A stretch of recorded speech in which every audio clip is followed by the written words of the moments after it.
Good afternoon friends, আজকে আমি তোমাদের সাথে শেয়ার করব আমি কিভাবে ধনিয়া চিকেন রান্না করি। দেখো, এখানে আমি আদা রসুন ছাড়িয়ে রেখেছি আর ধনে পাতার মধ্যে দুটো লঙ্কা আর বিট নুন দিয়ে একটা পেস্ট বানিয়ে রেখেছি। এরপরে আমি 1 কেজি চিকেনকে ভালো করে ধুয়ে নিয়েছিলাম, তাতে নুন, আদা রসুনের পেস্ট আর ধনে পাতার যে পেস্টটা আমি বানিয়ে রেখেছি সেটা আমি খানিকটা অ্যাড করে দিলাম, আর খানিকটা পেস্ট আমি রেখে দেবো।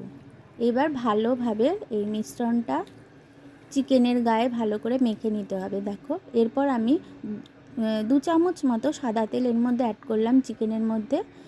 সব মিশ্রণগুলো আবারও ভালোভাবে মেখে নিতে হবে। এরপর চাপা দিয়ে আমি আধ ঘন্টার মতো রেখে দিয়েছিলাম। তোমরা চাইলে এর বেশিও রাখতে পারো, তাতে ম্যারিনেশনটা ভালো হবে। এরপর কড়াটা বসিয়ে খুব ভালো করে গরম করে নিয়ে কড়ার মধ্যে আমি সাদা তেল অ্যাড করলাম। রান্নাটা কিন্তু আমি সাদা তেলেই করব।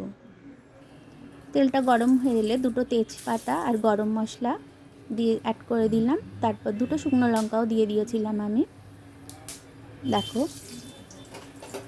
এরপরে 4টে বড় সাইজের পেঁয়াজকে আমি কেটে রেখেছিলাম, সেটা আমি তেলের মধ্যে দিয়ে দিলাম। পেঁয়াজটা খুব ভালোভাবে ভাজা হয়ে যাওয়ার পর চিকেনের যে মিশ্রণটা আমি মেখে রেখেছি ওটা আমি অ্যাড করব।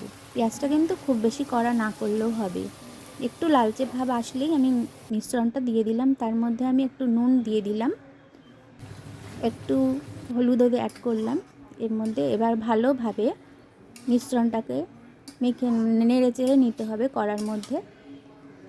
এরপর আমি জিরের গুঁড়ো অ্যাড করলাম। দেখো, 2 চামচ মতো জিরের গুঁড়ো আর 1 চামচ মতো ধনের গুঁড়ো অ্যাড করলাম। এবারে আবারও খুব ভালোভাবে এই মিশ্রণগুলোকে মেখে নিতে হবে খুন্তি দিয়ে। এবার একটু জল সামান্য দিয়ে দিলাম, আবারও নেড়েচেড়ে আমি লো ফ্লেমে রান্নাটা হতে দেবো। প্রায় 10 থেকে 15 মিনিট আমি লো ফ্লেমে চাপা দিয়ে রান্নাটা করেছিলাম। এরপর ঢাকা উঠিয়ে আমি 2 কাপ মতো জল এতে অ্যাড করে দিলাম। আবারও ঢাকা দিয়ে আমি লো ফ্লেমে রেখে দিয়েছিলাম, আবার হাইতে দিয়ে আমি নেড়েচেড়ে নেব। এরপরে আমি রান্নাটা শেষের দিকে যখন হয়ে আসবে তখন আমি এর মধ্যে গরম মশলা আর গোলমরিচের গুঁড়ো ছিটিয়ে দিলাম।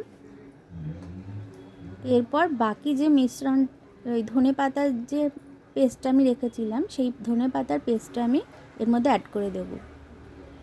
দেখো, আমি রান্নায় অত পটু না, তাও আমি তোমাদের সাথে শেয়ার করলাম। দেখো তোমাদের কেমন লাগে। আমার রান্নাটা যদি ভালো লাগে তাহলে তোমরা একটু লাইক আর শেয়ার করে দিও। দেখো, ওই পেস্টটা অ্যাড করার পর আমি কিন্তু ঢাকা দিয়ে আমি আবারও লো ফ্লেমে রেখে দিয়েছিলাম। 10-15 মিনিট মতো লোতে দিয়ে আবারও ঢাকা উঠিয়ে হাইতে দিয়ে নেড়েচেড়ে নেব। তো চলো, রান্না কমপ্লিট। টাটা।